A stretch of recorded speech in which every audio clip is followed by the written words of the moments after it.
Hi guys! Good morning! It's me again, Mommy Honey, a caregiver, a mom, and an immigrant here in New Zealand. For today's video guys, ay pupunta ulit kami ng hospital para sa regular check-up ni Bon. Kasama ko si Bon dito sa likod at si Habi ang nagdadrive sa amin today. Iniwan ko muna yung sasakyan ko sa kabilang hospital para makasakay na lang kami ng shuttle pauwi mamaya.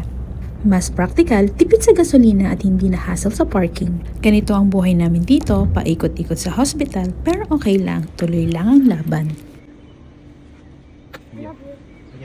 Morning guys, so since hindi tayo nag-breakfast bago tayo pumunta dito sa hospital, so ayan guys, merong libre dito, ayan, mga hot drinks na pwede natin inumin, and of course, meron din silang toast bread na pwede natin kainin. So, ganito kaganda dito sa hospital guys, may palibre pa.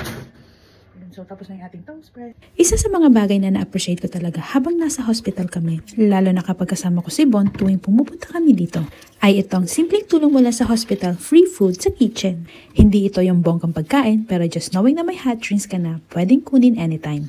Coffee, tea, or hot chocolate, tapos may toast bread pa with spreads like butter, jam, or peanut butter. Sobrang laking bagay na ito. Minsan pagod ka na physically at emotionally, lalo na kapag mahaba ang oras ng paghihintay. Minsan kung abutin ka pa ng lunch at makita ng mga nurses na hindi ka pa kumakain, sila na nagbibigay ng free meal sa inyo.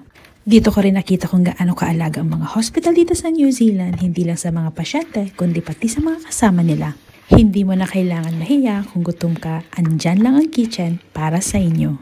Guys, meron ditong area kung saan pwedeng kumain. So, ayan, kain muna tayo. So yan, ganito kaganda dito sa hospital nila guys. May palibreng pagkain na, may palibreng breakfast, meron pang area kung saan pwedeng kumain. So that's it guys. Habang nandito kami sa hospital para sa follow-up check-up ni Von, na-realize ko ulit kung gaano ka-organize at maasikaso ang mga public hospital dito sa New Zealand. Bukod sa mga free basic needs, ramdam din talaga ang malasakit ng mga staff. Mula sa mga nurses hanggang sa receptionist. Hindi man perfecto ang sistema, pero dito mo mararamdaman na priority talagang pasyente at pamilya. Nakakatuwang isipin na kahit malayo kami sa Pilipinas, lalo sa panahong may sakit ang anak ko, may sistema at may mga taong handang tumulong.